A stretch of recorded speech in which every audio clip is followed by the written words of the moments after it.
cannot meet their needs. So we really will be focusing on getting people to come in to receive services, and then housing-focused case management to help them to permanent housing. So we're very excited with this collaboration, and I'll turn to Delano, to Director Hunter, for a few words. Thank you. Thank you, Director Pierre, and thank you, Mayor Bowers. I want to echo their comments and their excitement about this partnership. I want to thank Jet Set Hospitality. I want to thank Ms. Muriel for her partnership.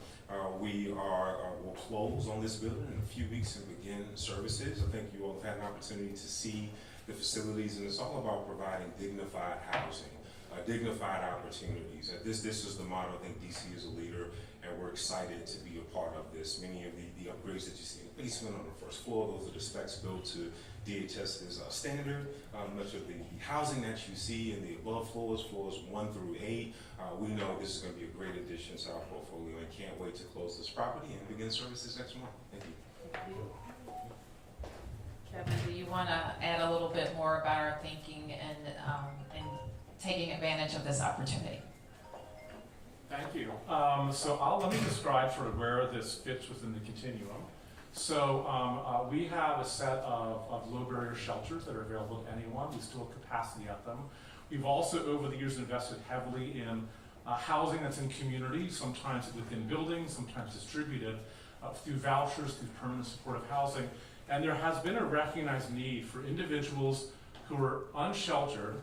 They don't often want to come into a low barrier shelter, but they may not be ready for a voucher. So we needed to be able to have part of the portfolio be a building like this that allows for someone who otherwise might turn away the opportunity to go inside, but they'll come here.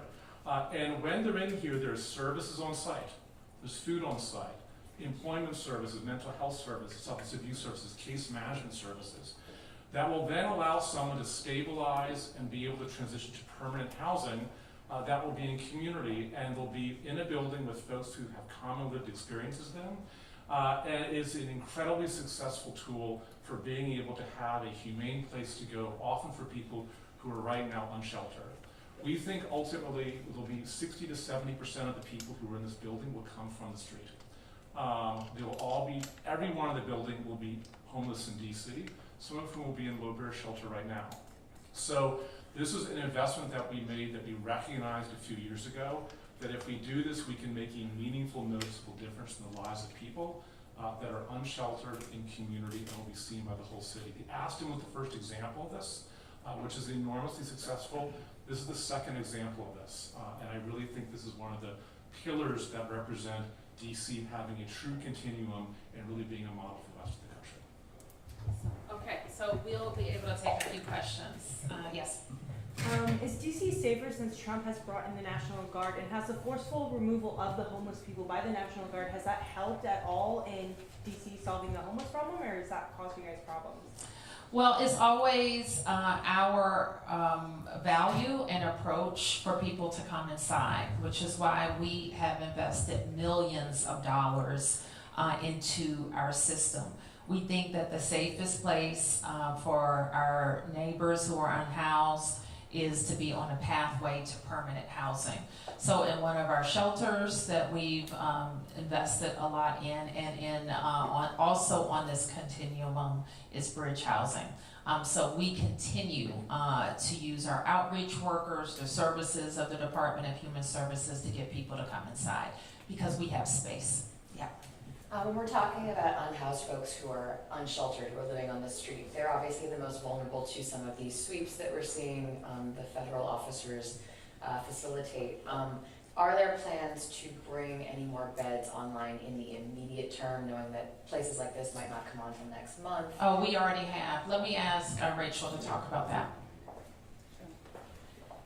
Thank you, Mayor. So we have, and I really want to emphasize the point that we have space for anybody who wants to come in. Since August 8th, we have not turned away anybody from shelter. We've expanded capacity to meet our demand. We watch the census daily, and we have the ability to continue to expand into other sites to meet the capacity. So nobody's being turned away from shelter. So we have space. That's the message. Please come in. Yep. Andrea? Madam Mayor, a question about some of the arrests, the pickups, should say, of these homeless people. I've been noticing compactor, trash sanitation trucks taking their possessions. What is the policy about taking everything that these people have and throwing everything out when they are picked up for being homeless? Well, let me say that with regard to the federal law enforcement are being responsive to the president's executive order.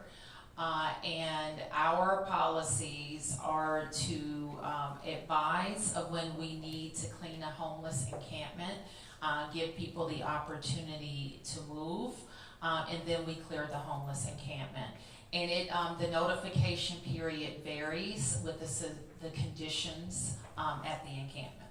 Do you have the option of notifying them before the federal enforcement takes place? That has been our approach, and will continue to be our approach, no matter where anyone is in the district, whether it's on a local road or park or on a federal park. We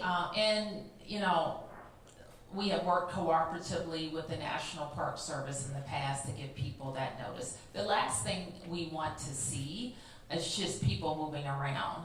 So our teams now continue to try to identify where people have gone, and so that we can get them into shelter.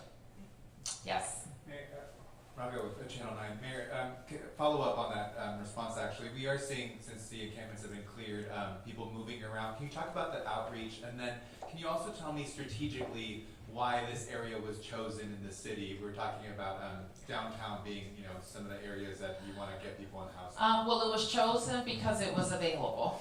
And during, I don't know what period of time now, probably 2021, 22, we were looking around for opportunities to get property, and we thought this one was a good fit because of the size of the rooms.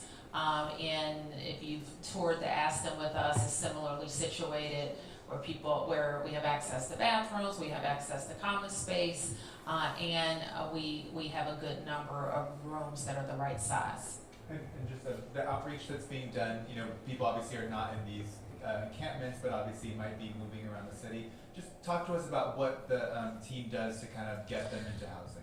Sure. So what the teams, and let me just say this for anybody who's not familiar with this, it's about the hardest work you can do. People don't live on the street because everything is okay. All right? It's about the hardest thing you can do. And it is still not illegal to be homeless. You cannot have camps, you cannot have tents, but it's not illegal to be homeless. And people who are on the street are generally having some tough circumstances. And to compel them to come inside is a legal matter, it's a legal process. Some people need to be compelled because they can't make that decision for themselves.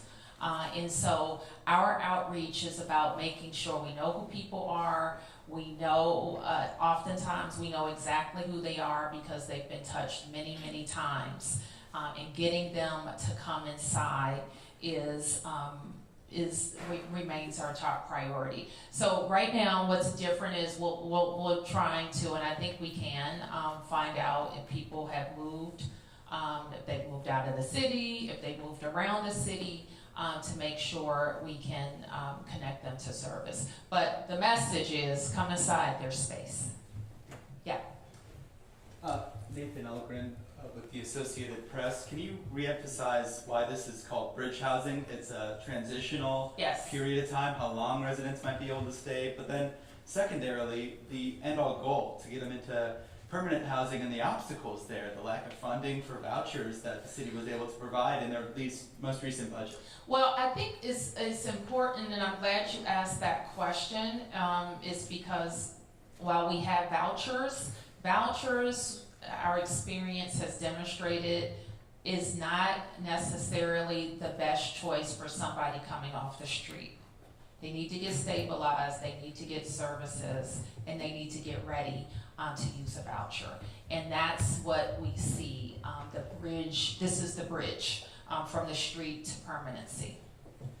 and all the access that they have here to those services, all being on site, right? They would all be on site. And we have also, and I mentioned our experience with reducing family homelessness, when we're able to be in smaller settings, we find that the providers, and we have chosen a provider for this site, are more effective. They're just more effective.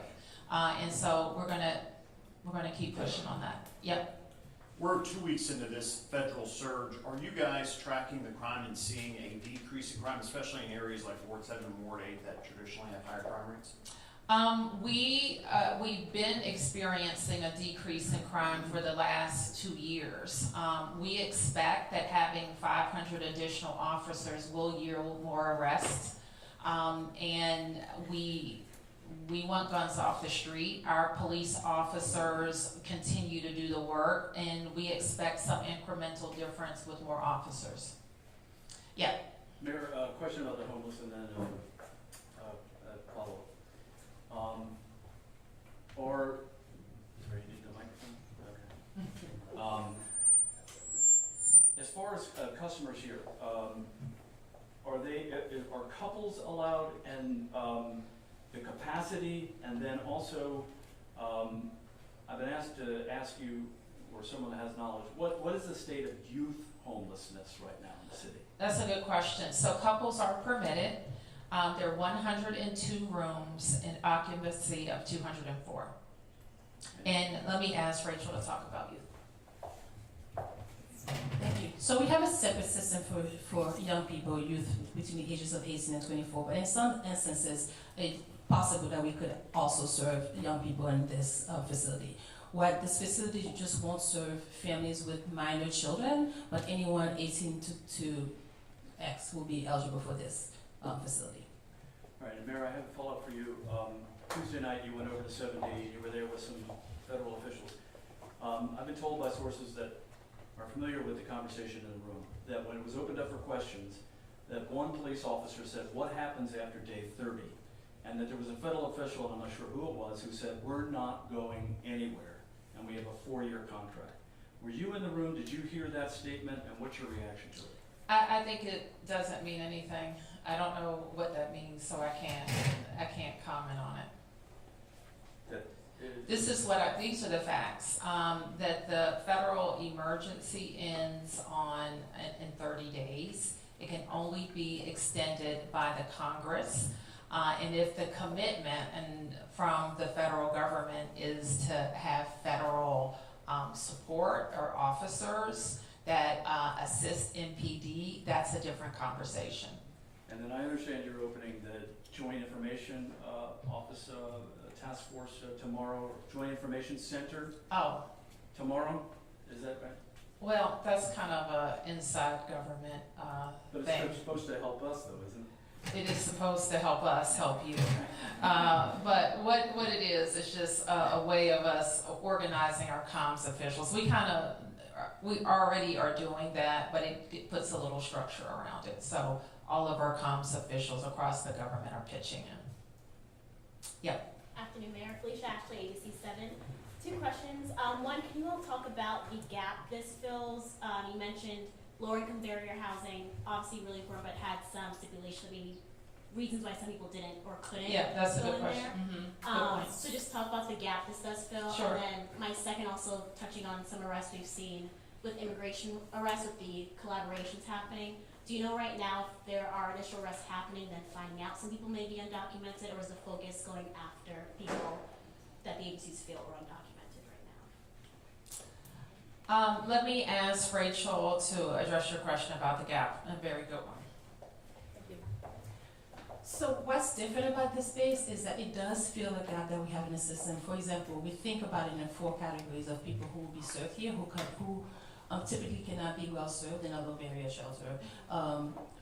Adult families, couples, singles who may have higher health needs, for example, who cannot be served well in the low barrier system, and as the city administrator and the mayor mentioned, folks who are unhoused, who may choose to experience unsheltered homelessness because they don't feel comfortable coming into the barrier system.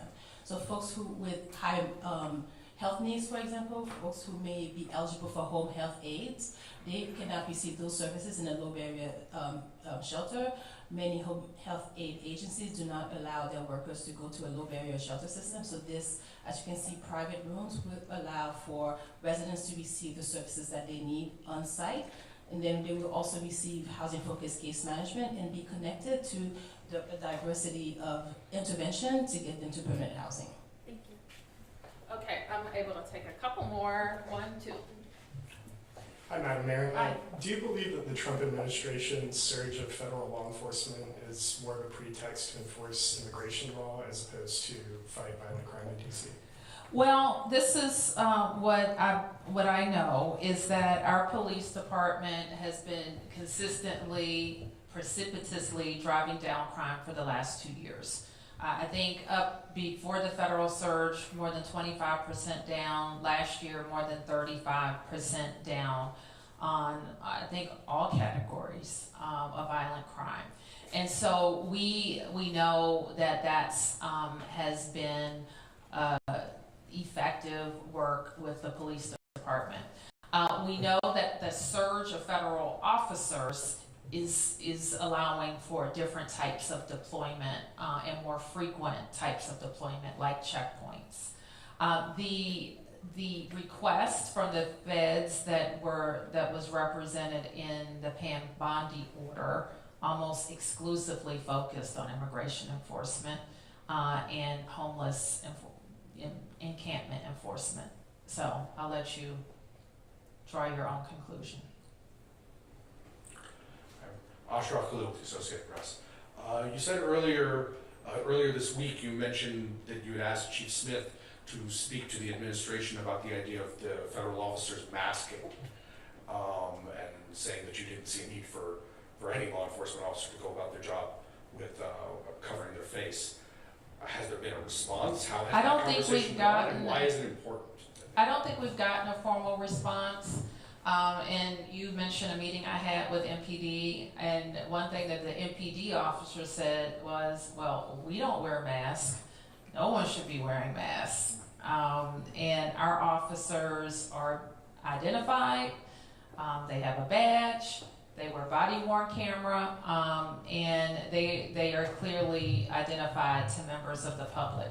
Now, I've noticed all the federal officials are wearing their appropriate uniform or vest that identify them and their agency. It appears to be the DHS agencies, not the DOJ agencies, that are wearing masks. Why is it important that they not, with that law enforcement, not be going around masked? Well, I think I would answer it this way. Why do they need masks? They're federal officials. They're paid by taxpayers. They should be doing their jobs in a way that's lawful and constitutional, and that's part of the job. And so I don't know why anybody needs to wear a mask. I mean, I think some people identified in some of these drug type situations that masks could be part of a PPE, if you will. That's not the case in the work that they're doing here. Okay, thank you, everybody. Thank you.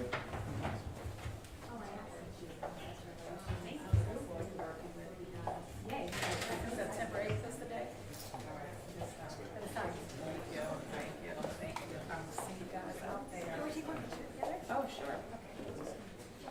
Yes. My husband couldn't come, so Oh, okay. It's the same federal handbook question. Where do you want to go? Oh, okay. You got it. She answered this question. Come down, come up. Oh, thank you.